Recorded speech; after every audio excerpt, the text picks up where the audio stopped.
ਸਾਰੇ ਭੈਣ ਭਰਾਵਾਂ ਨੂੰ ਜੈ ਮਸੀਹ ਦੀ। ਅੱਜ ਦੇ ਵਚਨ ਦਾ ਮਨਨ ਕਰਨ ਤੋਂ ਪਹਿਲਾਂ ਅਸੀਂ ਪ੍ਰਾਰਥਨਾ ਵਿੱਚ ਜਾਵਾਂਗੇ। ਦਿਆਲੂ ਪ੍ਰਭੂ, ਅਸੀਂ ਤੇਰਾ ਧੰਨਵਾਦ, ਤੇਰੀ ਮਹਿਮਾ, ਤੇਰੀ ਵਡਿਆਈ, ਤੇਰੀ ਉਸਤਤ ਕਰਦੇ ਹਾਂ। ਤੂੰ ਸਾਡੇ ਵਿੱਚ ਮਹਾਨ ਅਧਿਰਾਜਾ ਹੋਇਆ ਹੈ। ਸਾਨੂੰ ਭਰਪਣ ਦਾ ਪ੍ਰੇਮ ਕਰਕੇ ਆਪਣੀ ਮਹਿਮਾ ਦੇ ਵਿੱਚ ਇਸਤੇਮਾਲ ਕਰਨ ਵਾਲਾ ਪ੍ਰੇਮੀ ਪਿਤਾ ਹੋਇਆ ਹੈ। ਉਸ ਦੇ ਲਈ ਅਸੀਂ ਤੇਰਾ ਧੰਨਵਾਦ, ਤੇਰੀ ਮਹਿਮਾ, ਤੇਰੀ ਵਡਿਆਈ ਕਰਦੇ ਹਾਂ। ਬੇਨਤੀ ਕਰਦੇ ਹਾਂ ਅੱਜ ਦੇ ਵਚਨ ਨੂੰ ਸਿੱਖਣ ਦੇ ਲਈ ਸਾਨੂੰ ਆਪਣੀ ਸਮਝ, ਆਪਣੀ ਬੁੱਧ, ਆਪਣਾ ਗਿਆਨ ਦੇ, ਜਿਸ ਦੇ ਨਾਲ ਅਸੀਂ ਤੇਰੇ ਵਚਨ ਵਿੱਚ ਭਰਪੂਰ ਹੋ ਕੇ ਤੇਰੇ ਰਾਜ ਵਿੱਚ ਵਧਦੇ ਜਾਈਏ ਔਰ ਤੇਰਾ ਹੀ ਨਾਮ ਸਾਡੇ ਜੀਵਨ ਵਿੱਚ ਉੱਚਾ ਹੋਵੇ। ਪਰਮੇਸ਼ਰ ਪਿਤਾ ਸੁਣਨ ਵਾਲੇ ਅਤੇ ਬੋਲਣ ਵਾਲਿਆਂ ਨੂੰ ਦੋਨਾਂ ਨੂੰ ਆਪਣੀ ਤੌਫੀਕ ਦੇ ਨਾਲ ਇਸਤੇਮਾਲ ਕਰ ਤਾਂ ਕਿ ਤੇਰਾ ਨਾਮ ਉੱਚਾ ਹੋਵੇ। ਸਾਰਾ ਆਦਰ ਮਾਨ ਆਪ ਨੂੰ ਦਿੰਦੇ ਹੋਏ ਬੇਨਤੀ ਮੁਕਤੀ ਦਾਤੇ ਪ੍ਰਭੂ ਯਿਸੂ ਮਸੀਹ ਦੇ ਪਵਿੱਤਰ ਤੇ ਸਮਰਥੀ ਨਾਮ ਚ ਮੰਗਦੇ ਹਾਂ, ਆਮੇਨ। ਪਿਆਰੇ ਅਜ਼ੀਜ਼, ਅੱਜ ਅਸੀਂ ਜੋ ਪਰਮੇਸ਼ਰ ਦੇ ਵਚਨ ਦੇ ਵਿੱਚ ਆਪ ਦੇ ਨਾਲ ਰੂਬਰੂ ਹੋਣ ਜਾ ਰਹੇ ਹਾਂ ਉਹ ਹੈ ਰੋਮੀਆਂ ਦੀ ਪੁਸਤਕ, ਉਸ ਦਾ 12 ਅਧਿਆਇ, ਉਸ ਦੀ 5 ਆਇਤ ਨੂੰ ਮੈਂ ਆਪ ਦੇ ਲਈ ਪੜ੍ਹ ਰਿਹਾ ਹਾਂ। ਇਸ ਜਗ੍ਹਾ ਦੇ ਉੱਤੇ ਲਿਖਿਆ ਹੈ, ਪੌਲਸ ਰਸੂਲ ਦੇ ਰਾਹੀਂ ਇਹ ਲਿਖੀ ਗਈ ਰੋਮੀਆਂ ਦੀ ਪੁਸਤਕ ਹੈ। ਪੌਲਸ ਨੇ ਇਸ ਨੂੰ ਕੁਰੰਥ ਦੇ ਵਿੱਚ ਰਹਿ ਕੇ ਰੋਮ ਦੇ ਲੋਕਾਂ ਦੇ ਲਈ ਲਿਖਿਆ ਸੀ, ਜਿਸ ਵਿੱਚ ਅਸੀਂ 12 ਦਾ 5 ਜੋ ਪਰਮੇਸ਼ਰ ਦਾ ਆਦੇਸ਼ ਅੱਜ ਸਾਡੀ ਜ਼ਿੰਦਗੀ ਦੇ ਲਈ ਹੈ ਉਸ ਨੂੰ ਪੜਨ ਜਾ ਰਹੇ ਹਾਂ। ਤਿਵੇਂ ਅਸੀਂ ਜੋ ਢੇਰ ਸਾਰੇ ਹਾਂ ਮਸੀਹ ਵਿੱਚ ਮਿਲ ਕੇ ਇੱਕ ਸਰੀਰ ਹਾਂ ਅਤੇ ਇੱਕ ਕਰਕੇ ਇੱਕ ਦੂਏ ਦੇ ਅੰਗ ਹਾਂ। ਇਹ ਜੋ ਮੈਂ ਵਚਨ ਪੜ੍ਹਿਆ ਹੈ ਇਸ ਦਾ ਮੂਲ ਵਿਸ਼ਾ ਜੋ ਮੈਂ ਇਸ ਦੇ ਵਿੱਚੋਂ ਲਿਆ ਹੈ, ਅਸੀਂ ਮਸੀਹ ਵਿੱਚ ਇੱਕ ਹਾਂ। ਅਸੀਂ ਮਸੀਹ ਵਿੱਚ ਸਾਰੇ ਰਲ ਕੇ ਇੱਕ ਹਾਂ ਦਾ ਅਰਥ ਕੀ ਹੈ, ਮੈਂ ਉਹ ਆਪ ਨੂੰ ਸਮਝਾਵਾਂਗਾ। ਇਸ ਜਗ੍ਹਾ ਦੇ ਉੱਤੇ ਪੌਲਸ ਰਸੂਲ ਜਦੋਂ ਇਸ ਨੂੰ ਲਿਖ ਰਿਹਾ ਹੈ ਤਾਂ ਇਸ ਵਿੱਚ ਉਸ ਦਾ ਲਿਖਣ ਦਾ ਉਦੇਸ਼ ਇਹੋ ਹੈ ਕਿ ਸਾਡੇ ਵਿੱਚ ਇੱਕ ਪਰਮੇਸ਼ਰ ਦੀ ਭਗਤੀ ਹੋਣੀ ਚਾਹੀਦੀ ਹੈ। ਜਦੋਂ ਅਸੀਂ ਰੋਮੀਆਂ ਦੀ ਪੁਸਤਕ 12 ਅਧਿਆਇ ਪੜ੍ਹਦੇ ਹਾਂ ਤਾਂ ਉਸ ਵਿੱਚ ਪੌਲਸ ਰਸੂਲ ਦਾ ਇੱਕੋ ਉਦੇਸ਼ ਸਾਡੇ ਜੀਵਨ ਦੇ ਵਿੱਚ ਪ੍ਰਗਟ ਹੁੰਦਾ ਹੈ, ਜੋ ਪਰਮੇਸ਼ਰ ਦੇ ਵਚਨ ਦੇ ਵਿੱਚ ਪਰਮੇਸ਼ਰ ਦਾ ਦਾਸ ਆਪਣੇ ਵਚਨ ਦੇ ਵਿੱਚੋਂ ਸਾਨੂੰ ਦੱਸਣਾ ਚਾਹੁੰਦਾ ਹੈ। ਉਹਦਾ ਦੱਸਣ ਦਾ ਮੀਨਿੰਗ ਇਹੋ ਹੈ ਕਿ ਅਸੀਂ ਮਸੀਹ ਦੀ ਜਿਹੜੀ ਭਗਤੀ ਹੈ ਜੋ ਪਰਮੇਸ਼ਰ ਨੇ ਮੈਨੂੰ ਅਤੇ ਆਪ ਨੂੰ ਦਿੱਤੀ ਹੈ ਉਸ ਨੂੰ ਅਸੀਂ ਸਮਝ ਕੇ ਕਰ ਸਕੀਏ। ਉਸ ਦਾ ਅਰਥ ਹੈ ਜਿਉਂਦੇ ਪਰਮੇਸ਼ਰ ਦਾ ਬਲੀਦਾਨ ਅਸੀਂ ਇੱਕ ਹੋ ਕੇ ਦਈਏ ਤਾਂ ਉਹ ਪਰਮੇਸ਼ਰ ਨੂੰ ਪ੍ਰਵਾਨ ਹੈ। ਪਹਿਲੀ ਗੱਲ ਅਸੀਂ ਦੇਖਦੇ ਹਾਂ, ਜਿਉਂਦੇ ਪਰਮੇਸ਼ਰ ਦਾ ਬਲੀਦਾਨ ਇੱਕ ਹੋ ਕੇ ਦਈਏ ਉਹ ਪਰਮੇਸ਼ਰ ਨੂੰ ਪ੍ਰਵਾਨ ਹੈ। ਇੱਕ ਹੋਣ ਦਾ ਮਤਲਬ ਹੈ ਇੱਕ ਮਨ ਇੱਕ ਚਿੱਤ ਹੋਣਾ। ਜੇ ਇਸ ਨੂੰ ਅਸੀਂ ਸਹੀ ਤਰੀਕੇ ਨਾਲ ਸਮਝੀਏ ਤਾਂ ਪੌਲਸ ਦਾ ਇਸ ਭਗਤੀ ਦੇ ਵਿੱਚ ਮੇਰੇ ਅਤੇ ਆਪ ਦੇ ਨਾਲ ਕੀ ਉਦੇਸ਼ ਹੈ। ਜਦੋਂ ਮੈਂ ਫਿਲਿੱਪੀਆਂ ਦੀ ਪੁਸਤਕ ਉਸ ਦਾ 2 ਅਧਿਆਇ ਉਸ ਦੀ 1 ਅਤੇ 2 ਆਇਤ ਪੜ੍ਹਦਾ ਹਾਂ ਤਾਂ ਉਸ ਵਿੱਚ ਮਸੀਹ ਦੇ ਇੱਕ ਹੋਣ ਦਾ ਸੁਭਾਅ ਸਾਡੇ ਵਿੱਚ ਪ੍ਰਗਟ ਹੁੰਦਾ ਹੈ। ਜਿੰਨੇ ਵੀ ਅਸੀਂ ਮਸੀਹ ਦੇ ਵਿੱਚ ਮਿਲਦੇ ਹਾਂ, ਜਿੰਨੇ ਵੀ ਅਸੀਂ ਮਸੀਹ ਵਿੱਚ ਪਾਏ ਜਾਂਦੇ ਹਾਂ, ਸਾਡੀ ਸੋਚ ਵੱਖਰੀ ਨਹੀਂ ਹੋਣੀ ਚਾਹੀਦੀ ਹੈ, ਸਾਡੇ ਵਿਚਾਰ ਵੱਖਰੇ ਨਹੀਂ ਹੋਣੇ ਚਾਹੀਦੇ, ਸਾਡੇ ਖਿਆਲਾਤ ਵੱਖਰੇ ਨਹੀਂ ਹੋਣੇ ਚਾਹੀਦੇ। ਸਾਡਾ ਸਭ ਦਾ ਮਨ ਇੱਕ ਹੋਣਾ ਚਾਹੀਦਾ, ਸਾਡਾ ਦਿਲ ਮਸੀਹ ਦੇ ਪ੍ਰੇਮ ਨਾਲ ਮਿਲਿਆ ਹੋਣਾ ਚਾਹੀਦਾ ਹੈ, ਸਾਡਾ ਬੋਲਣਾ ਮਸੀਹ ਦੀ ਸਾਦਗੀ ਦਾ ਹੋਣਾ ਚਾਹੀਦਾ, ਸਾਡਾ ਦੇਖਣਾ ਮਸੀਹ ਦੀ ਪਵਿੱਤਰਤਾ ਦਾ ਹੋਣਾ ਚਾਹੀਦਾ, ਸਾਡਾ ਸੁਣਨਾ ਪਰਮੇਸ਼ਵਰ ਦੇ ਉੱਚ ਵਿਚਾਰਾਂ ਨੂੰ ਹੋਣਾ ਚਾਹੀਦਾ ਹੈ। ਸਾਡੀ ਮਸੀਹ ਦੇ ਨਾਲ ਏਕਤਾ ਦਾ ਮੀਨਿੰਗ ਹੈ ਉਸ ਦੀ ਪਵਿੱਤਰਤਾ ਦੇ ਵਿੱਚ ਇੱਕ ਹੋ ਕੇ ਉਸ ਦੇ ਸਵਰਗ ਰਾਜ ਵਿੱਚ ਵਧਣਾ। ਜਦੋਂ ਮੈਂ ਇੱਥੇ ਫਿਲਿੱਪੀਆਂ ਦੀ ਪੁਸਤਕ 1 ਅਤੇ 2 ਆਇਤ ਦੇ ਵਿੱਚ ਪੜ੍ਹਦਾ ਹਾਂ, ਜਿੱਥੇ ਉਹ ਮਸੀਹ ਦੀ ਏਕਤਾ ਦਾ ਵਰਣਨ ਕਰਦਾ ਹੈ, ਮਸੀਹੀ ਝੁੰਡ ਦੀ ਏਕਤਾ ਦੀ ਗੱਲ ਕਰਦਾ ਹੈ, ਮਸੀਹੀ ਵਿਸ਼ਵਾਸੀਆਂ ਦੀ ਏਕਤਾ ਦੀ ਗੱਲ ਕਰਦਾ ਹੈ, ਤਾਂ ਉਹ ਕਹਿੰਦਾ ਹੈ, ਸੋ ਜੋ ਮਸੀਹ ਵਿੱਚ ਕੁਝ ਦਿਲਾਸਾ, ਜੇ ਪ੍ਰੇਮ ਦੀ ਕੁਝ ਤਸੱਲੀ, ਆਤਮਾ ਦੀ ਕੁਝ ਸਾਂਝ, ਜੋ ਆਤਮਾ ਦੀ ਦਿਆਲਗੀ ਅਤੇ ਦਰਦਮੰਦੀ ਹੈ, ਤਾਂ ਮੇਰੇ ਆਨੰਦ ਨੂੰ ਪੂਰਾ ਕਰੋ ਕਿ ਤੁਸੀਂ ਇੱਕ ਮਨ ਹੋਵੋ। ਕੀ ਹੋਣਾ? ਇੱਕ ਮਨ। ਮੈਂ ਗੱਲ ਕਿਉਂ ਕਹਿ ਰਿਹਾ, ਇਸ ਦਾ ਕਹਿਣ ਦਾ ਕਾਰਨ ਕੀ ਹੈ? ਕਿਉਂਕਿ ਅਸੀਂ ਕਈ ਲੋਕ ਕਲੀਸਿਆ ਦੇ ਵਿੱਚ ਜਾਂਦੇ ਹਾਂ, ਕਲੀਸਿਆ 'ਚ ਅਸੀਂ ਸਾਰੇ ਕਹਿੰਦੇ ਹਾਂ ਅਸੀਂ ਇੱਕ ਮਨ ਹਾਂ, ਪਰ ਜਦੋਂ ਅਸੀਂ ਆਪਣੇ ਘਰਾਂ ਦੇ ਵਿੱਚ ਚਲੇ ਜਾਂਦੇ ਹਾਂ, ਚਾਹੇ ਅਸੀਂ ਰਿਸ਼ਤੇਦਾਰ ਹਾਂ, ਚਾਹੇ ਅਸੀਂ ਯਾਰ ਦੋਸਤ ਹਾਂ, ਚਾਹੇ ਅਸੀਂ ਸਮਾਜ ਦੇ ਕੁਝ ਸਮਾਜਿਕ ਬੰਦੇ ਹਾਂ, ਚਾਹੇ ਅਸੀਂ ਇੱਕ ਪਿੰਡ ਵਾਸੀ ਹਾਂ, ਪਰ ਅਸੀਂ ਘਰਾਂ ਦੇ ਵਿੱਚ ਜਾ ਕੇ ਇੱਕ ਦੂਜੇ ਦੇ ਨਾਲ ਮਿਲਦੇ ਨਹੀਂ, ਇੱਕ ਦੂਸਰੇ ਦੀ ਚੀਜ਼ ਦਾ ਲੈਣ ਦੇਣ ਦਾ ਕੋਈ ਵਟਾਂਦਰਾ ਕਰਦੇ ਹੀ ਨਹੀਂ। ਔਰ ਲੋਕਾਂ ਦੇ ਵਿੱਚ ਸਾਡਾ ਸੰਦੇਸ਼ ਜਾਂਦਾ ਕੀ ਹੈ? ਹਾਂ, ਚਰਚ ਦੇ ਵਿੱਚ ਅਸੀਂ ਇੱਕ ਹਾਂ, ਤਾਂ ਬਾਹਰ ਸਾਡੀ ਏਕਤਾ ਕਿੱਥੇ ਗਈ? ਬਾਹਰ ਸਾਡੀ ਏਕਤਾ ਨੂੰ ਕੀ ਹੋ ਗਿਆ ਹੈ? ਉਹਨੂੰ ਜੰਗਾਲ ਲੱਗ ਗਿਆ ਹੈ ਜਾਂ ਉਹਨੂੰ ਉੱਲੀ ਲੱਗ ਗਈ ਹੈ? ਪਰਮੇਸ਼ਵਰ ਨੇ ਮੈਨੂੰ ਅਤੇ ਆਪ ਨੂੰ ਮਸੀਹ ਵਿੱਚ ਇੱਕ ਹੋਣ ਦੇ ਲਈ ਮਸੀਹ ਦਾ ਇੱਕੋ ਪਵਿੱਤਰ ਲਹੂ ਮੇਰੇ ਉੱਤੇ ਵਹਾਇਆ ਹੈ, ਔਰ ਜਿਸ ਦੇ ਨਾਲ ਮੈਂ ਤੋਬਾ ਕੀਤੀ ਹੈ ਉਹ ਇੱਕੋ ਪਰਮੇਸ਼ਰ ਪ੍ਰਭੂ ਯਿਸੂ ਮਸੀਹ ਦੇ ਵਿੱਚ ਕੀਤੀ ਹੈ ਕਿ ਹੁਣ ਮੈਂ ਜ਼ਿੰਦਾ ਨਹੀਂ, ਹੁਣ ਮੇਰੇ ਵਿੱਚ ਮਸੀਹ ਜਿਉਂਦਾ ਹੈ। ਜੇ ਮੇਰੇ ਵਿੱਚ ਮਸੀਹ ਜਿਉਂਦਾ ਹੈ ਤਾਂ ਸਾਡੇ ਵਿੱਚ ਫਰਕ ਕਿਉਂ? ਸਾਡੇ ਵਿੱਚ ਵਿਵਾਦ ਕਿਉਂ? ਸਾਡੇ ਵਿੱਚ ਇੱਕ ਦੂਜੇ ਦੇ ਪ੍ਰਤੀ ਝਗੜਾ ਕਿਉਂ? ਕੋਈ ਕਹਿੰਦਾ ਮੈਂ ਉਹਦੇ ਘਰ ਨਹੀਂ ਜਾ ਸਕਦਾ, ਕੋਈ ਕਹਿੰਦਾ ਮੈਂ ਉਹਦੇ ਘਰ ਨਹੀਂ ਜਾ ਸਕਦਾ, ਮੈਂ ਉਹਨੂੰ ਨਹੀਂ ਮਿਲ ਸਕਦਾ, ਉਹਨੇ ਮੇਰੇ ਬੰਦੇ ਨੂੰ ਇਸ ਤਰ੍ਹਾਂ ਕਿਹਾ, ਮੈਂ ਉਸ ਨੂੰ ਮਿਲ ਨਹੀਂ ਸਕਦਾ। ਇਹਦਾ ਮਤਲਬ ਕੀ ਹੈ? ਤੁਸੀਂ ਮਸੀਹ ਦੇ ਪ੍ਰੇਮ ਨੂੰ ਇੱਕ ਵਿਅਕਤੀ ਦੇ ਕਾਰਨ ਮੇਲ ਨਹੀਂ ਕਰ ਰਹੇ। ਬਾਈਬਲ ਦੇ ਵਿੱਚ ਦੱਸਿਆ ਹੈ ਕਿ ਮੇਲ ਮਿਲਾਪ ਦੀ ਸੇਵਾ ਸਾਨੂੰ ਦਿੱਤੀ ਗਈ ਹੈ ਕਿ ਅਸੀਂ ਸੰਸਾਰ ਨੂੰ ਮਸੀਹ ਦੇ ਨਾਲ ਮਿਲਾ ਕੇ ਇੱਕ ਕਰਨਾ ਹੈ। ਅਸੀਂ ਆਪਣੇ ਆਪ ਦੇ ਵਿੱਚ ਇੱਕ ਨਹੀਂ ਹੋ ਰਹੇ ਤਾਂ ਸੰਸਾਰ ਨੂੰ ਮਸੀਹ ਦੇ ਨਾਲ ਮਿਲਾ ਕੇ ਜਾ ਸਕਦੇ ਹਾਂ? ਨਹੀਂ ਕਰ ਸਕਦੇ ਕੰਮ। ਪਰਮੇਸ਼ਵਰ ਦਾ ਵਚਨ ਇੱਥੇ ਕਹਿੰਦਾ ਹੈ ਇੱਕ ਮਨ ਹੋਵੋ। ਜੇ ਤੁਸੀਂ ਇੱਕ ਮਨ, ਹਾਂ, ਅਗਰ ਕਿਸੇ ਨੇ ਮੈਨੂੰ ਕੋਈ ਚੀਜ਼ ਦਿੱਤੀ ਹੈ ਮਸੀਹ ਦੇ ਵਿੱਚ, ਹਾਂ, ਮੈਨੂੰ ਦੇ ਰਿਹਾ ਹੈ, ਮੇਰੇ ਘਰ ਦੇ ਵਿੱਚ ਲੈ ਕੇ ਆ ਰਿਹਾ, ਮੈਂ ਕਿਸੇ ਦੇ ਕਾਰਨ ਉਹ ਚੀਜ਼ ਨਹੀਂ ਲੈ ਰਿਹਾ, ਤਾਂ ਮੈਂ ਮਸੀਹ ਦੀ ਦਿੱਤੀ ਹੋਈ ਚੀਜ਼ ਉਸ ਵਿਅਕਤੀ ਦੇ ਨਾਲ ਠੁਕਰਾ ਰਿਹਾ। ਇਹਦਾ ਮਤਲਬ ਮਸੀਹ ਦੀ ਆਉਂਦੀ ਹੋਈ ਆਸ਼ੀਸ਼ ਆਪਣੇ ਘਰ ਦੇ ਵਿੱਚ ਉਸ ਦਾ ਇਨਕਾਰ ਕਰ ਰਿਹਾ ਤੇ ਉਸ ਦਾ ਦੰਡ ਵੀ ਮੇਰੇ ਉੱਤੇ ਆ ਰਿਹਾ। ਕਿਉਂ? ਕਿਉਂਕਿ ਮੈਂ ਦੂਸਰੇ ਦੇ ਵਿੱਚ ਮੈਂ ਮਸੀਹ ਦੇ ਵਿੱਚ ਹੋ ਕੇ ਉਹਦਾ ਆਦਰ ਕਰ ਰਿਹਾ, ਪਰ ਉਸ ਆਦਰ ਨੂੰ ਸਵੀਕਾਰ ਨਹੀਂ ਕਰ ਰਿਹਾ। ਇਹਦਾ ਮਤਲਬ ਮਸੀਹ ਨੂੰ ਸਵੀਕਾਰ ਨਹੀਂ ਕਰ ਰਿਹਾ। ਮਸੀਹੀ ਵਿਸ਼ਵਾਸੀ ਹੋਣ ਦਾ ਮਤਲਬ ਹੈ ਇੱਕ ਦੂਜੇ ਨੂੰ ਮਾਫ ਕਰਕੇ ਪਰਮੇਸ਼ਵਰ ਦੇ ਪ੍ਰੇਮ ਦੇ ਵਿੱਚ ਅੱਗੇ ਵਧਣਾ। ਚਾਹੇ ਉਸ ਦੇ ਲਈ ਆਪਣਾ ਮਾਪੇ ਮੇਰੇ ਵਿੱਚ ਆਪਣਾ ਰੁਕਾਵਟ ਦਾ ਕਾਰਨ ਬਣਨ, ਮੈਂ ਉਹ ਰੁਕਾਵਟ ਨਹੀਂ ਆਣ ਦੇਣੀ। ਮੇਰੇ ਯਾਰ ਦੋਸਤ ਉਸ ਦੇ ਵਿੱਚ ਰੁਕਾਵਟ ਦਾ ਕਾਰਨ ਬਣਨੇ, ਮੈਂ ਰੁਕਾਵਟ ਨਹੀਂ ਆਣ ਦੇਣਾ। ਜੇ ਸਮਾਜ ਮੇਰੇ ਵਿੱਚ ਉਸ ਦੀ ਰੁਕਾਵਟ ਦਾ ਕਾਰਨ ਬਣ ਰਿਹਾ, ਮੈਂ ਉਸ ਨੂੰ ਆਣੀ। ਹਾਂ, ਮੈਂ ਮਸੀਹ ਦੇ ਨਾਲ ਮਸੀਹ ਦਾ ਪ੍ਰੇਮ ਕਰਦਾ ਹਾਂ, ਮੈਂ ਮਸੀਹੀ ਵਿਸ਼ਵਾਸੀ ਦੇ ਨਾਲ ਮਸੀਹ ਦਾ ਪ੍ਰੇਮ ਉਸ ਦੇ ਨਾਲ ਵੰਡਦਾ ਹਾਂ, ਤਾਂ ਮੇਰੇ ਵਿੱਚ ਮਸੀਹ ਦੀ ਏਕਤਾ ਸਿੱਧ ਹੁੰਦੀ ਹੈ। ਇਹ ਸਿੱਧਤਾ ਨਹੀਂ ਹੈ ਕਿ ਮੇਰਾ ਆਪਣਾ ਸਾਹਮਣੇ ਸਰੀਕਾ ਭਾਈਚਾਰਾ ਹੈ, ਮੈਂ ਉਹਦੇ ਨਾਲ ਮਿਲਣਾ ਨਹੀਂ। ਕਈ ਵਾਰ ਮਸੀਹੀ ਲੋਕ ਮਸੀਹ ਦੇ ਵਿੱਚ ਭੈਣ ਭਰਾ ਹੋ ਕੇ ਇੱਕ ਦੂਸਰੇ ਦੇ ਨਾਲ ਆਪਣੇ ਦੁੱਖ ਦਰਦ ਦੀ ਗੱਲ ਨਹੀਂ ਕਰਦੇ। ਉਹ ਮਸੀਹ ਦੀ ਏਕਤਾ ਦਾ ਕਾਰਨ ਨਹੀਂ ਹੈ। ਬਾਈਬਲ ਦੇ ਵਿੱਚ ਬਾਰ-ਬਾਰ ਲਿਖਿਆ ਹੈ ਕਿ ਤੁਸੀਂ ਵਿਸ਼ਵਾਸੀਆਂ ਦੇ ਨਾਲ ਉਹਨਾਂ ਦੇ ਜੀਵਨ ਦੇ ਵਿੱਚ ਆਪਣੇ ਦੁੱਖ ਅਤੇ ਦਰਦ ਨੂੰ ਵੰਡੋ, ਤਾਂ ਉਹ ਤੁਹਾਡਾ ਦੁੱਖ ਅਤੇ ਦਰਦ ਹਲਕਾ ਹੋ ਜਾਏਗਾ, ਕਿਉਂਕਿ ਉਹ ਪ੍ਰਾਰਥਨਾ ਕਰਨਗੇ, ਪਰਮੇਸ਼ਰ ਉਸ ਦਾ ਤੁਹਾਡੇ ਜੀਵਨ ਦੇ ਵਿੱਚ ਸੋਲੂਸ਼ਨ ਭਾਵ ਹੱਲ ਦੇਵੇਗਾ।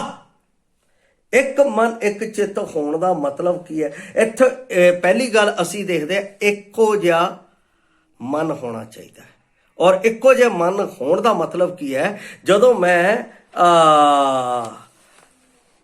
ਅਫਸੀਆਂ ਦੀ ਪੁਸਤਕ 1:23 ਪੜ੍ਹਦਾ ਹਾਂ ਤਾਂ ਇੱਥੇ ਲਿਖਿਆ ਹੈ, ਇਹ ਉਸ ਦੀ ਦੇਹ ਦੀ ਅਰਥਾਤ ਉਸ ਦੀ ਭਰਪੂਰੀ ਜਿਹੜਾ ਸਭਨਾ ਵਿੱਚ ਸਭੋ ਕੁਝ ਭਰਦਾ ਹੈ। ਇਹਦਾ ਮਤਲਬ ਪਰਮੇਸ਼ਰ ਨੇ ਮੇਰੇ ਵਿੱਚ ਜੋ ਭਰਿਆ ਹੈ, ਪਰਮੇਸ਼ਰ ਪਿਤਾ ਅਤੇ ਪੁੱਤਰ ਦੀ ਏਕਤਾ ਦਾ ਪ੍ਰੇਮ ਮੇਰੇ ਵਿੱਚ ਭਰਿਆ ਹੈ। ਪਹਿਲੀ ਗੱਲ ਇੱਥੇ ਜੋ ਦੱਸਦਾ ਹੈ, ਮਸੀਹ ਦੇ ਵਿੱਚ ਇੱਕ ਹੋਣ ਦੇ ਲਈ ਮਸੀਹ ਦਾ ਇੱਕੋ ਜਿਹਾ ਮਨ ਹੋਣਾ ਚਾਹੀਦਾ। ਸਾਡੇ ਵਿੱਚ ਅਲੱਗ-ਅਲੱਗ ਗੱਲ ਨਹੀਂ। ਜੇ ਸਾਡੇ ਵਿੱਚ ਏਕਤਾ ਨਹੀਂ ਹੈ ਤਾਂ ਇਹ ਹੋਪ ਨਾ ਰੱਖੋ ਕਿ ਪਰਮੇਸ਼ਰ ਮੈਨੂੰ ਆਪਣੀ ਆਸ਼ੀਸ਼ ਮੇਰੇ ਜੀਵਨ ਦੇ ਵਿੱਚ ਠਹਿਰਾ ਦੇ। ਮਿਲੇਗੀ ਤਾਂ ਜ਼ਰੂਰ, ਪਰ ਉਸ ਦਾ ਤੁਹਾਡੇ ਜੀਵਨ 'ਚ ਸਹੀ ਪ੍ਰਯੋਜਨ ਨਹੀਂ ਹੋਏਗਾ, ਕਿਉਂਕਿ ਇੱਕ ਮਨ ਨਹੀਂ, ਸਾਡੇ ਵਿੱਚ ਏਕਤਾ ਨਹੀਂ ਹੈ। ਦੂਸਰੀ ਗੱਲ ਉਹ ਕੀ ਕਹਿੰਦਾ, ਜਿਹੜਾ ਪਰਮੇਸ਼ਰ ਨੇ ਮੇਰੇ ਵਿੱਚ ਇੱਕ ਮਨ ਭਰਿਆ ਹੈ ਮਸੀਹ ਦਾ, ਦੂਸਰਾ ਉਹ ਕੀ ਭਰਿਆ, ਪਰਮੇਸ਼ਰ ਦਾ ਪ੍ਰੇਮ। ਬਾਈਬਲ ਦੱਸਦੀ ਹੈ ਪ੍ਰੇਮ ਸਭ ਗੱਲਾਂ ਨੂੰ ਢੱਕ ਲੈਂਦਾ ਹੈ। ਇਹਦਾ ਮਤਲਬ ਜੇ ਹਜੇ ਵੀ ਤੁਸੀਂ ਮਸੀਹ ਦੇ ਵਿੱਚ ਹੋ ਕੇ ਉਹ ਗੱਲਾਂ ਨੂੰ ਉਭਾਰ ਕੇ ਖੋਲ ਕੇ ਰੱਖਿਆ ਹੈ ਤਾਂ ਮਸੀਹ ਦਾ ਪ੍ਰੇਮ ਤੁਹਾਡੇ ਵਿੱਚ ਸਿੱਧ ਨਹੀਂ ਹੈ। ਤਾਂ ਮਸੀਹ ਦਾ ਪ੍ਰੇਮ ਜਿਹੜਾ ਕਲਵਰੀ ਕਰੂਸ ਦੇ ਉੱਤੇ ਮੇਰੇ ਜੀਵਨ ਨੂੰ ਬਚਾਉਣ ਦੇ ਲਈ ਪ੍ਰਗਟ ਹੋਇਆ ਹੈ, ਉਹ ਤੁਹਾਡੇ ਵਿੱਚ ਕਾਰਜ ਕੀਤਾ ਹੋਇਆ ਪ੍ਰੇਮ ਨਹੀਂ ਹੈ। ਉਹ ਹਜੇ ਵੀ ਤੁਹਾਡੇ ਵਿੱਚ ਸੰਸਾਰ ਦਾ ਪ੍ਰੇਮ ਹੈ, ਜਿਹੜਾ ਛਲਦਾ ਹੈ, ਜਿਹੜਾ ਨਿੰਦਾ ਦਾ ਹੈ, ਜਿਹੜਾ ਦੋਸ਼ ਦਾ ਹੈ, ਜਿਹੜਾ ਸਾਡੇ ਜੀਵਨ ਦੇ ਵਿੱਚ ਸਾਨੂੰ ਨਾਸ਼ ਕਰਨ ਦਾ ਹੈ। ਕਿਉਂਕਿ ਉਸ ਪ੍ਰੇਮ ਦੇ ਪਿੱਛੇ ਛੁਰੀ ਹੈ। ਅਸੀਂ ਕਹਾਵਤ ਯੂਜ਼ ਕਰਦੇ ਹਾਂ, ਮੂੰਹ ਦੇ ਵਿੱਚ ਪਿਆਰ ਪਿਆਰ ਤੇ ਪਿੱਠ ਦੇ ਪਿੱਛੇ ਪਿਆਰ ਦੀ ਛੁਰੀ। ਚੱਲ, ਉਹਦਾ ਕੋਈ ਮੀਨਿੰਗ ਨਹੀਂ। ਵਿਸ਼ਵਾਸੀ ਨੂੰ ਪਰਮੇਸ਼ਵਰ ਦੇ ਨਾਲ, ਪਵਿੱਤਰ ਮਨ ਦੇ ਨਾਲ ਇੱਕ ਹੋਣਾ ਜ਼ਰੂਰੀ ਹੈ। ਪਰਮੇਸ਼ਵਰ ਨੇ ਮੈਨੂੰ ਆਪਣੇ ਨਾਲ ਇੱਕ ਕਰਨ ਦੇ ਲਈ ਆਪਣੇ ਪਿਆਰੇ ਪੁੱਤਰ ਦੀ ਕੁਰਬਾਨੀ ਦਿੱਤੀ ਹੈ, ਤਾਂ ਮੈਂ ਉਹਦੇ ਨਾਲ ਇੱਕ ਹੋ ਸਕਿਆ। ਔਰ ਇੱਕ ਹੋਣ ਦਾ ਮਤਲਬ ਹੈ ਕਿ ਮੇਰੇ ਵਿੱਚ ਪਿਤਾ ਦੀ ਪਵਿੱਤਰਤਾ ਔਰ ਪਿਤਾ ਦੀ ਮੇਰੇ ਵਿੱਚ ਪਵਿੱਤਰਤਾ ਹੋਣੀ ਚਾਹੀਦੀ ਹੈ। ਜੇ ਚੀਜ਼ ਨਹੀਂ ਹੈ ਤਾਂ ਕਦੇ ਅਸੀਂ ਇੱਕ ਮਨ ਨਹੀਂ ਹੋ ਸਕਦੇ। ਜੇ ਇੱਕ ਮਨ ਨਹੀਂ ਆ ਤਾਂ ਸਾਡੇ ਵਿੱਚ ਇੱਕੋ ਜਿਹਾ ਪ੍ਰੇਮ ਨਹੀਂ ਹੋ ਸਕਦਾ। ਪ੍ਰੇਮ ਕਿਸੇ ਦਾ ਬੁਰਾ ਨਹੀਂ ਕਰਦਾ। ਕੀ ਲਿਖਿਆ ਹੈ ਪਹਿਲਾ ਕੁਰਿੰਥੀਆਂ 13 ਅਧਿਆਏ ਦੇ ਵਿੱਚ, ਪ੍ਰੇਮ ਕਿਸੇ ਦਾ ਬੁਰਾ ਨਹੀਂ ਤੱਕਦਾ, ਪ੍ਰੇਮ ਕਿਸੇ ਦਾ ਬੁਰਾ ਨਹੀਂ ਕਰਦਾ, ਪ੍ਰੇਮ ਕਿਸੇ ਨੂੰ ਛਲ ਨਹੀਂ ਕਰਦਾ, ਪ੍ਰੇਮ ਕਿਸੇ ਨੂੰ ਦਗਾ ਨਹੀਂ ਦਿੰਦਾ, ਪ੍ਰੇਮ ਕਿਸੇ ਨੂੰ ਧੋਖਾ ਨਹੀਂ ਦਿੰਦਾ। ਅਸੀਂ ਇਸ ਪ੍ਰੇਮ ਦੇ ਵਿੱਚ ਇਹ ਸਭ ਕੁਝ ਕਰ ਰਹੇ ਹਾਂ। ਇੱਕ ਵਿਸ਼ਵਾਸੀ ਦੇ ਨਾਲ ਝੂਠ ਬੋਲ ਕੇ ਅਸੀਂ ਉਸ ਨੂੰ ਧੋਖਾ ਦੇ ਰਹੇ। ਇੱਕ ਵਿਸ਼ਵਾਸੀ ਦੇ ਨਾਲ ਅਸੀਂ ਜੋ ਪਿਆਰ ਸਾਡਾ ਗੂੜਤਾ ਦੇ ਨਾਲ ਹੋਣਾ ਚਾਹੀਦਾ ਉਹ ਨਹੀਂ ਕਰ ਰਹੇ। ਹਾਂ, ਇੱਕ ਪਿੰਡ ਦੇ ਵਿੱਚ ਇੱਕ ਵਿਸ਼ਵਾਸੀ ਹੋ ਕੇ ਇੱਕ ਦੂਜੇ ਨੂੰ ਅਸੀਂ ਮਿਲਦੇ ਹੀ ਨਹੀਂ, ਇੱਕ ਦੂਜੇ ਦਾ ਅਸੀਂ ਭਲਾ ਸੋਚਦੇ ਹੀ ਨਹੀਂ। ਏਦਾਂ ਦੇ ਵਿਸ਼ਵਾਸ ਦਾ ਅਸੀਂ ਕੀ ਕਰਨਾ ਹੈ? ਅਸੀਂ ਸਵਰਗ ਦੇ ਵਿੱਚ ਕਿਸ ਤਰ੍ਹਾਂ ਉੱਥੇ ਜਾ ਕੇ ਮਿਲਾਂਗੇ ਜਦ ਇੱਥੇ ਨਹੀਂ ਅਸੀਂ ਮਿਲ ਸਕਦੇ? ਇੱਥੇ ਚਰਚ 'ਚ ਆ ਕੇ ਹਾਂ ਭੈਣ ਜੀ ਜੈ ਮਸੀਹ ਦੀ, ਹਾਂ ਭਾਈ ਜੀ ਜੈ ਮਸੀਹ ਦੀ, ਤੇ ਘਰਾਂ ਦੇ ਵਿੱਚ ਜਾ ਕੇ ਮੈਂ ਤਾਂ ਉਹਦੇ ਕੋਲ ਜਾਣਾ ਨਹੀਂ, ਮੈਂ ਤਾਂ ਉਹਦੇ ਘਰ ਨਹੀਂ ਜਾਣਾ, ਉਹਨੇ ਮੇਰੀ ਭੈਣ ਨੂੰ, ਮੇਰੀ ਆਪਣਾ ਧੀ ਨੂੰ, ਮੇਰੀ ਫਲਾਨੀ ਨੂੰ, ਮੇਰੇ ਫਲਾਨੇ ਨੂੰ ਇਸ ਤਰ੍ਹਾਂ ਕਿਹਾ, ਮੈਂ ਤਾਂ ਮਿਲਣਾ ਨਹੀਂ ਉਹਨੂੰ। ਫਿਰ ਇੱਥੇ ਆ ਕੇ ਕਿਉਂ ਮਿਲਦੇ ਹੋ? ਫਿਰ ਚਰਚ ਦੇ ਵਿੱਚ ਜਾ ਕੇ ਕਿਉਂ ਮਿਲਦੇ ਹੋ? ਫਿਰ ਕਲੀਸਿਆ ਦੇ ਵਿੱਚ ਜਾ ਕੇ ਜੈ ਮਸੀਹ ਦਾ ਕਹਿਣ ਦਾ ਕੀ? ਉੱਥੇ ਵੀ ਤੁਹਾਡਾ ਉਹੀ ਰੁਤਬਾ ਹੋਣਾ ਚਾਹੀਦਾ ਹੈ। You are not Christian, you are not believer. ਵਿਸ਼ਵਾਸੀ ਦਾ ਮਤਲਬ ਹੈ ਮਸੀਹ ਦੇ ਪ੍ਰੇਮ ਵਿੱਚ ਇੱਕ ਹੋਣਾ, ਮਸੀਹ ਦੇ ਪ੍ਰੇਮ ਦੇ ਵਿੱਚ ਤਿਆਗ ਦਾ ਪ੍ਰੇਮ ਰੱਖਣਾ, ਮਸੀਹ ਦੇ ਪ੍ਰੇਮ ਦੇ ਵਿੱਚ ਬਲੀਦਾਨ ਦੇ ਲਈ ਤਿਆਰ ਰਹਿਣਾ। ਅਸੀਂ ਉਹ ਰਹਿ ਰਹੇ, ਉਹ ਸਾਡੇ ਵਿੱਚ ਹੈ ਹੀ ਨਹੀਂ, ਉਹ ਸਾਡੇ ਵਿੱਚ ਹੁੰਦਾ ਹੀ ਨਹੀਂ। ਪਰਮੇਸ਼ਵਰ ਦੇ ਪ੍ਰੇਮ ਦੀ ਗੱਲ ਮੈਂ ਜਦੋਂ ਕਰਦਾ ਹਾਂ ਤਾਂ ਮਸੀਹ ਦੇ ਪ੍ਰੇਮ ਦੇ ਅਥਾਹ ਨੂੰ ਸਮਝਣਾ ਅਤੇ ਉਸ ਦਾ ਅਨੁਭਵ ਕਰਨਾ ਬਿਲਕੁਲ ਅਸੰਭਵ ਹੈ। ਉਸ ਦੇ ਪ੍ਰੇਮ ਨੂੰ ਸਮਝਣ ਦੇ ਲਈ ਸਾਨੂੰ ਪ੍ਰਾਰਥਨਾ ਕਰਨੀ ਚਾਹੀਦੀ ਹੈ। ਪਰਮੇਸ਼ਵਰ ਨੂੰ ਸਮਝਣ ਵਿੱਚ ਉਹ ਸਾਡੀ ਮਦਦ ਕਰਦਾ ਹੈ। ਸਾਨੂੰ ਲਗਾਤਾਰ ਬੇਨਤੀ ਕਰਦੇ ਰਹਿਣਾ ਚਾਹੀਦਾ ਹੈ ਕਿ ਮਸੀਹ ਦਾ ਪ੍ਰੇਮ ਇਸ ਤੋਂ ਵੱਧ ਕੇ ਮੇਰੇ ਸਰੀਰ ਦੇ ਵਿੱਚ, ਮੇਰੇ ਜੀਵਨ ਦੇ ਵਿੱਚ, ਮੇਰੇ ਮਸੀਹੀ ਸੰਗਤੀ ਦੇ ਵਿੱਚ ਫੈਲਦਾ ਜਾਵੇ।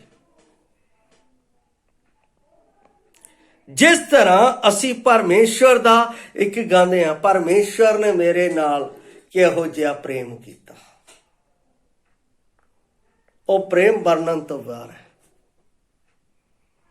ਕੀ ਅਸੀਂ ਸਿਆਹੀ ਤੋਂ ਸਮੁੰਦਰ ਨੂੰ ਭਰ ਸਕਦੇ? ਨਹੀਂ। ਅਤੇ ਆਕਾਸ਼ ਨੂੰ ਬਣਾ ਸਕਦੇ? ਨਹੀਂ।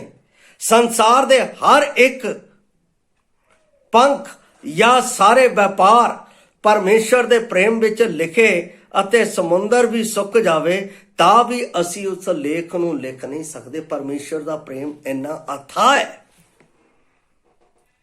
ਯਹੋਨਾ ਤਾਂ ਕਹਿੰਦਾ ਹੈ ਪਰਮੇਸ਼ਰ ਦੇ ਕਾਰਜ ਇੰਨੇ ਹੈ ਜੇ ਮੈਂ ਉਹਨੂੰ ਲਿਖਣ ਜਾਵਾਂ ਤਾਂ ਇਸ ਦੁਨੀਆ ਦੀ ਸ਼ਾਹੀ ਥੋੜੀ ਹੈ। ਤੇ ਉਸ ਪ੍ਰੇਮ ਨੂੰ ਪਰਮੇਸ਼ਵਰ ਨੇ ਆਪਣੇ ਪੁੱਤਰ ਦੇ ਕੁਰਬਾਨੀ ਦੇ ਰਾਹੀਂ ਸਾਡੇ ਦਿਲਾਂ ਵਿੱਚ ਭਰਿਆ ਹੈ, ਜਿਸ ਨੂੰ ਰੋਮੀਆਂ ਦੇ ਵਿੱਚ ਜਦੋਂ ਅਸੀਂ 5:5 ਦੇ ਵਿੱਚ ਪੜ੍ਹਦੇ ਹਾਂ ਤਾਂ ਪਰਮੇਸ਼ਵਰ ਉੱਥੇ ਸਾਨੂੰ ਇਸ ਤਰ੍ਹਾਂ ਕਹਿੰਦਾ ਹੈ ਅਤੇ ਆਸ਼ ਸ਼ਰਮਿੰਦਿਆ ਨਹੀਂ ਕਰਦੀ, ਇਸ ਲਈ ਪਰਮੇਸ਼ਰ ਦਾ ਪ੍ਰੇਮ ਪਵਿੱਤਰ ਆਤਮਾ ਦੇ ਵਸੀਲੇ ਨਾਲ ਸਾਨੂੰ ਦਿੱਤਾ ਗਿਆ ਅਤੇ ਸਾਡੇ ਦਿਲਾਂ ਵਿੱਚ ਪਾਇਆ ਹੋਇਆ ਹੈ। ਕਹਿੰਦਾ ਪਵਿੱਤਰ ਆਤਮਾ ਦੇ ਰਾਹੀਂ ਮਸੀਹ ਯਸੂ ਦਾ ਪ੍ਰੇਮ ਸਾਡੇ ਦਿਲਾਂ ਵਿੱਚ ਪਾਇਆ। ਜੇ ਸਾਡੇ ਦਿਲਾਂ ਵਿੱਚ ਉਹ ਪ੍ਰੇਮ ਪਾਇਆ ਹੋਇਆ ਹੈ ਤਾਂ ਅਸੀਂ ਉਸ ਪ੍ਰੇਮ ਦੇ ਵਿੱਚ ਇੱਕ ਦੂਸਰੇ ਨੂੰ क्षमा ਕਰਕੇ ਉਸ ਦੇ ਨਾਲ ਮੇਲ ਦੇ ਵਿੱਚ ਅੱਗੇ ਵਧਦੇ ਜਾਵਾਂਗੇ ਤਾਂ ਸਾਡੀ ਸੰਗਤ ਮਸੀਹ ਵਿੱਚ ਇੱਕ ਹੋਵੇਗੀ ਅਤੇ ਉਹ ਪ੍ਰੇਮ ਨੂੰ ਦੇਖ ਕੇ ਸੰਸਾਰ ਦੇ ਲੋਕ ਆਪਣੇ ਆਪ ਜਿਸ ਤਰ੍ਹਾਂ ਲੋਹਾ ਚੰਬਕ ਦੇ ਕੋਲ ਖਿੱਚਿਆ ਚਲਾ ਆਉਂਦਾ, ਇਸੇ ਤਰ੍ਹਾਂ ਤੁਹਾਡੇ ਕੋਲ ਵੀ ਖਿੱਚੇ ਚਲੇ ਆਉਣਗੇ। ਤੁਹਾਡੇ ਕੋਲ ਲੋਕ ਕਿਉਂ ਨਹੀਂ ਆ ਰਹੇ? ਤੁਹਾਡੇ ਕੋਲ ਲੋਕ ਸੰਗਤ ਕਿਉਂ ਨਹੀਂ ਕਰ ਰਹੇ? ਕਿਉਂਕਿ ਤੁਸੀਂ ਮਸੀਹ ਦੇ ਵਿੱਚ ਇੱਕ ਨਹੀਂ। ਦਿਖਾਉਣ ਦੇ ਲਈ ਕਲੀਸਿਆ ਦੇ ਵਿੱਚ ਇੱਕ ਹੈ, ਪਰ ਉਸ ਪਿੰਡ ਦੇ ਵਿੱਚ, ਉਸ ਘਰ ਦੇ ਵਿੱਚ, ਉਸ ਰਿਸ਼ਤੇਦਾਰੀ ਦੇ ਵਿੱਚ, ਉਸ ਸਮਾਜ ਦੇ ਵਿੱਚ ਤੁਸੀਂ ਏਕਤਾ ਦਾ ਆਪਣੇ ਵਿੱਚ ਪ੍ਰਤੀਫਲ ਪ੍ਰਗਟ ਨਹੀਂ ਕਰਦੇ। ਜਦੋਂ ਕੋਈ ਭਾਈ ਜਾਂ ਕੋਈ ਭੈਣ ਮੈਨੂੰ ਕਹਿੰਦਾ ਹੈ ਕਿ ਮੈਂ ਉਹਦੇ ਘਰ ਨਹੀਂ ਜਾ ਸਕਦਾ, ਜਦੋਂ ਕੋਈ ਭਾਈ ਜਾਂ ਭੈਣ ਮੈਨੂੰ ਕਹਿੰਦਾ ਹੈ ਕਿ ਮੈਂ ਉਸਦੇ ਕੋਲੋਂ ਚੀਜ਼ ਨਹੀਂ ਲੈ ਸਕਦਾ, ਜਦੋਂ ਕੋਈ ਭਾਈ ਜਾਂ ਭੈਣ ਮੈਨੂੰ ਕਹਿੰਦਾ ਹੈ ਕਿ ਮੈਂ ਉਹਦੇ ਨਾਲ ਫਲਾਨੀ ਜਗ੍ਹਾ ਦੇ ਉੱਤੇ ਨਹੀਂ ਜਾ ਸਕਦਾ, ਤਾਂ ਮੈਨੂੰ ਬੜਾ ਦੁੱਖ ਹੁੰਦਾ ਹੈ। ਕਿਉਂ? ਕਿਉਂਕਿ ਮੈਂ ਤਾਂ ਇਹੋ ਜਿਹੀ ਸਿੱਖਿਆ ਨਹੀਂ ਦਿੱਤੀ ਕਿ ਤੁਸੀਂ ਇੱਕ ਦੂਜੇ ਨਾਲ ਨਫ਼ਰਤ ਕਰੋ, ਤੁਸੀਂ ਇੱਕ ਦੂਜੇ ਦਾ ਵਿਦਰੋਹ ਕਰੋ, ਤੁਸੀਂ ਇੱਕ ਦੂਜੇ ਨਾਲ ਲੜਾਈ ਝਗੜਾ ਕਰੋ, ਤੁਸੀਂ ਇੱਕ ਦੂਜੇ ਨਾਲ ਨਿੰਦਾ ਕਰੋ। ਮੈਂ ਤਾਂ ਸਿੱਖਿਆ ਇਹ ਦਿੱਤੀ ਹੈ ਕਿ ਤੁਸੀਂ ਮਸੀਹ ਦੇ ਪ੍ਰੇਮ ਵਿੱਚ ਇੱਕ ਦੂਜੇ ਨਾਲ ਮਿਲੇ ਰਹੋ। ਜਦੋਂ ਮੇਰਾ ਮਸੀਹ ਆਵੇਗਾ ਤਾਂ ਸਾਡੇ ਇਸ ਪ੍ਰੇਮ ਦੀ ਏਕਤਾ ਨੂੰ ਦੇਖ ਕੇ ਆਨੰਦ ਨਾਲ ਭਰ ਕੇ ਸਵਰਗ ਦੇ ਵਿੱਚ ਸਾਨੂੰ ਆਦਰ ਦੇ ਨਾਲ ਆਦਰ ਦੇ ਸਥਾਨ ਤੇ ਬਿਠਾਵੇਗਾ। ਪਰ ਜੇ ਅਸੀਂ ਕੀਤਾ ਹੀ ਨਹੀਂ, ਫਿਰ ਕੀ ਫਾਇਦਾ? ਬਾਈਬਲ ਦੇ ਵਿੱਚ ਲਿਖਿਆ ਹੈ ਜੇ ਕੋਈ ਦੁਖੀ ਹੈ ਤਾਂ ਦੁਖੀ ਘਰ ਦੇ ਵਿੱਚ ਜਾਓ, ਚਾਹੇ ਉਹ ਬੈਰੀ ਹੈ। ਬਾਈਬਲ ਦੇ ਵਿੱਚ ਲਿਖਿਆ ਜੇ ਕੋਈ ਰੋਂਦਾ ਹੈ ਤਾਂ ਰੋਣ ਵਾਲੇ ਦੇ ਨਾਲ ਰੋਵੋ, ਕਿਉਂਕਿ ਪ੍ਰਭੂ ਯਿਸੂ ਮਸੀਹ ਨੇ ਵੀ ਇਵੇਂ ਕੀਤਾ। ਤੇ ਅਸੀਂ ਕੀ ਕਰ ਰਹੇ ਹਾਂ? ਸਾਡੇ ਵਿੱਚ ਉਹ ਪ੍ਰੇਮ ਦਾ, ਪਿਆਰ ਦਾ ਵਿਵਹਾਰ ਨਹੀਂ। ਅਸੀਂ ਆਪਣੇ ਆਪਣੇ ਘਰ ਦੀ, ਆਪਣੇ ਆਪਣੇ ਘਰ ਦੇ ਲਈ ਚਿੰਤਤ ਆ, ਕੋਈ ਪਰਮੇਸ਼ਰ ਦੇ ਲੋਕਾਂ ਦੇ ਲਈ ਚਿੰਤਤ ਨਹੀਂ ਹੈ। ਅਸੀਂ ਆਪਣੇ ਘਰਾਂ ਦੇ ਵਿੱਚ ਰੋਟੀ ਖਾਣੀ ਪਸੰਦ ਕਰਦੇ ਹਾਂ, ਪਰ ਕਿਸੇ ਦੇ ਨਾਲ ਰੋਟੀ ਖਾਣੀ ਪਸੰਦ ਨਹੀਂ ਕਰਦੇ। ਕਿਹਦੇ ਨਾਲ? ਮਸੀਹੀ ਲੋਕਾਂ ਦੇ ਨਾਲ। ਅਸੀਂ ਆਪਣੇ ਦੋਸਤਾਂ ਜਾਂ ਮਿੱਤਰਾਂ ਨਾਲ ਰੋਟੀ ਖਾ ਲੈਂਦੇ ਹਾਂ, ਕਦੇ ਪ੍ਰਭੂ ਦੇ ਲੋਕਾਂ ਦੇ ਨਾਲ ਰੋਟੀ ਨਹੀਂ ਖਾਂਦੇ, ਜਦ ਕਿ ਉਹਨਾਂ ਦੇ ਨਾਲ ਖਾਣਾ ਬਾਈਬਲ ਦੇ ਵਿੱਚ ਸਾਫ਼ ਰੀਤੀ ਨਾਲ ਲਿਖਿਆ ਹੈ ਅਪਰਾਧ ਹੈ। ਫਿਰ ਵੀ ਅਸੀਂ ਇਹ ਗੱਲ ਨੂੰ ਜਾਣਦੇ ਹੋਏ ਇਸ ਅਪਰਾਧ ਨੂੰ ਆਪਣੇ ਵਿੱਚ ਕਰਦੇ ਜਾ ਰਹੇ ਹਾਂ, ਤਾਂ ਅਸੀਂ ਕਿਸ ਤਰ੍ਹਾਂ ਕਹਿ ਸਕਦੇ ਹਾਂ ਅਸੀਂ ਮਸੀਹ ਦੇ ਵਿੱਚ ਇੱਕ ਹਾਂ? ਮਸੀਹ ਨੇ ਤਾਂ ਮੈਨੂੰ ਕਦੇ ਨਹੀਂ ਕਿਹਾ ਕਿ ਤੂੰ ਸੰਸਾਰ ਦੇ ਨਾਲ ਮਿਲ। ਅਸੀਂ ਸੋਚਦੇ ਹਾਂ ਜੇ ਮੈਂ ਇਸ ਤਰ੍ਹਾਂ ਕੀਤਾ ਤਾਂ ਉਹ ਲੋਕ ਕੀ ਕਹਿਣਗੇ। ਅਸੀਂ ਇਹ ਸੋਚਦੇ ਹਾਂ ਕਿ ਜੇ ਅਸੀਂ ਉਹਨਾਂ ਨੂੰ ਡਾਇਰੈਕਟ ਇਹ ਗੱਲ ਕਹਿਤੀ ਤਾਂ ਉਹ ਆਪਣਾ ਮੇਰੇ ਤੋਂ ਅਲੱਗ ਹੋ ਜਾਣਗੇ। ਪਰ ਇਹ ਯਾਦ ਰੱਖੋ, ਜਦੋਂ ਸਵਰਗ ਦੇ ਵਿੱਚ ਪਰਮੇਸ਼ਰ ਤੁਹਾਨੂੰ ਅਲੱਗ ਕਰ ਦੇਵੇਗਾ ਫਿਰ ਕੀ ਹੋਵੇਗਾ? ਫਿਰ ਤੁਸੀਂ ਕੀ ਸੋਚਦੇ ਹੋ? ਇੱਥੇ ਤਾਂ ਤੁਸੀਂ ਅਲਗਾਵ ਦਾ ਚਿੰਨ੍ਹ ਪ੍ਰਗਟ ਨਹੀਂ ਕਰ ਸਕੇ, ਤਾਂ ਸਵਰਗ ਦੇ ਵਿੱਚ ਫਿਰ ਪਰਮੇਸ਼ਰ ਦੱਸੇਗਾ ਤੁਹਾਨੂੰ ਅਲਗਾਵ ਦਾ ਚਿੰਨ੍ਹ। ਹਾਂ, ਤੂੰ ਮੇਰੇ ਨਾਲ ਪ੍ਰਾਰਥਨਾ ਕਰਦਾ ਹੈ, ਹਾਂ ਤੂੰ ਸੇਵਾ ਕਰਦਾ ਸੀ, ਹਾਂ ਤੂੰ ਆਹ ਕੰਮ ਕਰਦਾ ਸੀ, ਪਰ ਪਰਮੇਸ਼ਰ ਕਹੇਗਾ ਤੂੰ ਮੇਰੇ ਨਿਯਮ ਨੂੰ ਪਾਲਣ ਨਹੀਂ ਕੀਤਾ, ਸੰਸਾਰ ਤੋਂ ਅੱਡ ਹੋ ਕੇ ਜੀਵਨ ਬਤੀਤ ਨਹੀਂ ਕੀਤਾ, ਯੂ ਆਰ ਨੋਟ ਬਲੀਵਰ। ਉਸੇ ਵੇਲੇ ਪਰਮੇਸ਼ਰ ਕੱਟ ਕੇ ਬਾਹਰ ਸੁੱਟ ਦੇਵੇਗਾ। ਸਮਝਦੇ ਹੋ ਇਸ ਗੱਲ ਨੂੰ? ਇਹ ਹਲਕੀ ਗੱਲ ਨਾ ਜਾਣੋ। ਜੇ ਤੁਹਾਨੂੰ ਅੱਜ ਪਤਾ ਲੱਗਦਾ ਹੈ ਕਿ ਮੈਂ ਮਸੀਹ ਦੇ ਨਾਲ ਸੰਗਤ ਕਰਨੀ ਹੈ, ਸੰਸਾਰ ਦੇ ਨਾਲ ਮੇਰਾ ਕੋਈ ਮੇਲ ਨਹੀਂ, ਤਾਂ ਉਸੇ ਵੇਲੇ ਸਾਨੂੰ ਅਲੱਗ ਹੋਣ ਦੀ ਜ਼ਰੂਰਤ ਹੈ। परमेश्वर का वचन सानू ये चीज़ सिखाता है, जे असी इस दे अनुसार अपना जीवन बतीत नहीं कर रहे तो गलत है। इस तीसरी गल कहता एक चित्त, एक मन और एक चित्त, थोड़ा दिल का विचार एक होना चाहिए। मसीह ने तो अपना परमेश्वर ने तो अपना दिल मसीह कढ़ के साडे अगे रख दिता है। असी अपना दिल कित्थे कढ़ के रखिया है? संसार दे विच, संसार दीयां गल्लां दे विच, संसार दे कम्मां दे विच।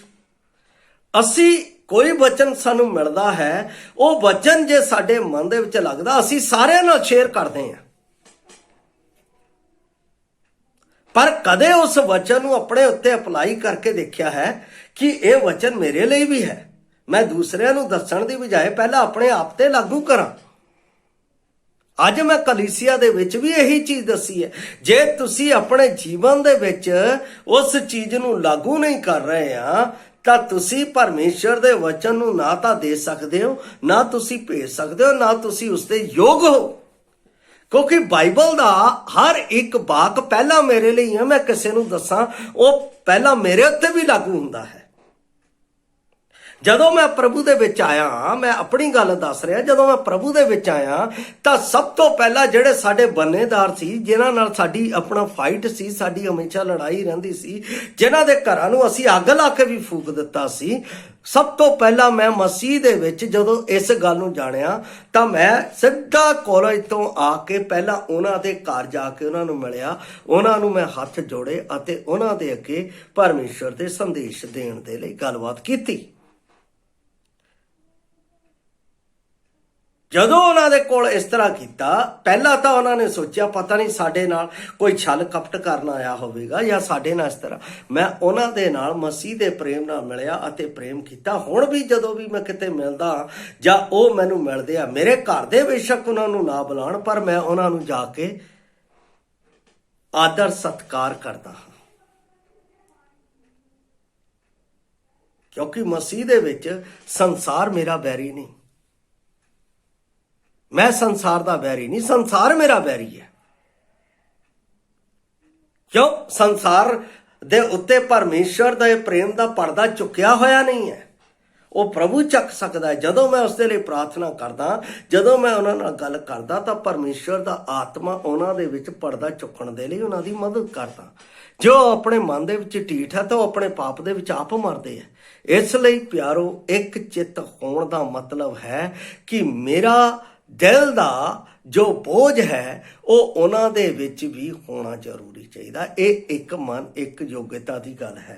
उस तो बाद कहता है एक मत होवो, मतलब थोड़े विचार एक होने चाहिए।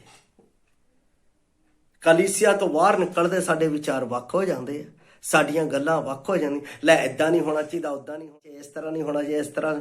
What is the meaning? की सोचते हैं तुसी? परमेश्वर ठट्ठियां दे विच उड़ा रहे हो तुसी। बाइबल दे विच गलातियां दी पुस्तक दे विच लिखिया है, जिहड़ा परमेश्वर नूं ठट्ठियां विच उड़ाउंदा परमेश्वर उहनूं ठट्ठियां दे विच उड़ावेगा। गलातियां दी पुस्तक दे विच उसदा मैं 7 आयत नूं पढ़दा हां, तुसी धोखा ना खाओ, परमेश्वर ठट्ठियां विच नहीं उड़ाईदा, क्योंकि मनुख जो कुछ बीजदा है सोई वड्डेगा। ਇਹਦਾ मतलब जो तुसी इस धरती दे विच मसीह दे विच हो के मसीह लोकां दे नाल बीज रहे हो, ਉਹੀ ਤੁਹਾਡੇ ਨਾਲ ਵੱਢਿਆ ਜਾਵੇਗਾ। ਤੁਸੀਂ ਇਹ ਨਾ ਸੋਚੋ ਕਿ ਅਸੀਂ ਮਸੀਹ ਦੇ ਵਿੱਚ ਹਾਂ ਤਾਂ ਸਾਡੇ ਨਾਲ ਇਸ ਤਰ੍ਹਾਂ ਨਹੀਂ ਹੋਵੇਗਾ। ਇਹ ਤੁਹਾਡੀ ਗਲਤ ਸੋਚ ਹੈ। ਇਸ ਸੋਚ ਨੂੰ ਤੁਹਾਨੂੰ ਬਦਲਣਾ ਪਏਗਾ। ਇਸ ਸੋਚ ਤੋਂ ਤੁਹਾਨੂੰ ਅੱਡ ਹੋਣਾ ਪਏਗਾ। ਜਦ ਤੱਕ ਤੁਸੀਂ ਅੱਡ ਨਹੀਂ ਹੋਵੋਗੇ ਤਾਂ ਤੁਹਾਡੇ ਉੱਤੇ ਪਰਮੇਸ਼ਰ ਦਾ ਪ੍ਰੇਮ ਕਦੇ ਵੀ ਸਿੱਧ ਨਹੀਂ ਹੋ ਸਕਦਾ ਹੈ। ਇਸ ਲਈ ਤੁਸੀਂ ਆਪਣੇ ਜੀਵਨ ਦੇ ਵਿੱਚ ਮਸੀਹ ਦੇ ਵਿੱਚ ਇੱਕ ਹੋਣ ਦੇ ਲਈ ਕੀ ਕਰਨਾ ਹੈ? ਪਹਿਲਾਂ ਆਪਣੇ ਆਪ ਨੂੰ ਪਵਿੱਤਰ ਕਰਨਾ ਹੈ। पवित्र करन दा मतलब है अपने मन दे विच माफ़ी मंगनी है। जिस भी भाई भैन दे विरोध विच तुहाडे मन दे विच रोष है, दुख है, कलेश है, कष्ट है, ये पहला तुहानूं उहदे नाल कटना पएगा। जे तुसीं नहीं करदे हो तां याद रखो उस न्याय दे विच कहंदा जे तुसीं धरती दे विच माफ़ नहीं कर सके तां स्वर्ग दे विच किदां करोगे? हाँ, मैं माफ़ तां कर दित्ता पर उहदे नाल मिलदा तां है नहीं, की फायदा? इदां दे कहण दे नाल कुछ नहीं बनना है। प्रैक्टिकली माफ करो, सच्चाई दे नाल माफ करो, तो परमेश्वर थोड़े जीवन दे विच ਉਹਦੀ ਏਕਤਾ ਦੇ ਨਾਲ ਕਾਰਜ ਕਰੇਗਾ। ਜਦੋਂ ਅਸੀਂ ਇਸ ਤਰ੍ਹਾਂ ਕਰਦੇ ਹਾਂ ਤਾਂ ਦੇਹ ਉਸਰਦੀ ਹੈ ਅਤੇ ਏਕਤਾ ਦੇ ਵਿੱਚ ਵਧਦੀ ਹੈ ਅਤੇ ਪਰਮੇਸ਼ਰ ਦੀ ਬਲੈਸਿੰਗ ਸਾਡੇ ਜੀਵਨ ਦੇ ਵਿੱਚ ਆਉਂਦੀ ਹੈ। ਜੇ ਅਸੀਂ ਚਾਹੁੰਦੇ ਹਾਂ ਕਿ ਪਰਮੇਸ਼ਰ ਦੀ ਆਸ਼ੀਸ਼ ਪਾਈਏ ਤਾਂ ਵਿਸ਼ਵਾਸੀਆਂ ਦਾ ਮਸੀਹ ਦੇ ਵਿੱਚ ਸਭਨਾਂ ਦੇ ਨਾਲ ਇੱਕ ਮਨ, ਇੱਕ ਚਿੱਤ, ਇੱਕ ਮਤ ਹੋਣਾ ਜ਼ਰੂਰੀ ਹੈ। ਜੇ ਇਸ ਤਰ੍ਹਾਂ ਨਹੀਂ ਤਾਂ ਕਦੇ ਵੀ ਪਰਮੇਸ਼ਰ ਦੀ ਆਸ਼ੀਸ਼ ਤੁਸੀਂ ਨਹੀਂ ਪ੍ਰਾਪਤ ਕਰ ਸਕਦੇ। ਜੇ ਚਾਹੁੰਦੇ ਹੋ ਕਿ ਅਸੀਂ ਪਰਮੇਸ਼ਰ ਦੀ ਆਸ਼ੀਸ਼ ਪ੍ਰਾਪਤ ਕਰੀਏ ਤਾਂ ਮਸੀਹ ਦੇ ਵਿੱਚ ਇੱਕ ਹੋਣ ਦਾ ਮਤਲਬ ਹੈ ਇੱਕ ਮਨ ਹੋਣਾ, ਇੱਕ ਚਿੱਤ ਹੋਣਾ, ਇੱਕੋ ਜਿਹਾ ਪ੍ਰੇਮ ਰੱਖਣਾ ਅਤੇ ਇੱਕ ਮਤ ਦੇ ਨਾਲ ਚੱਲਣਾ।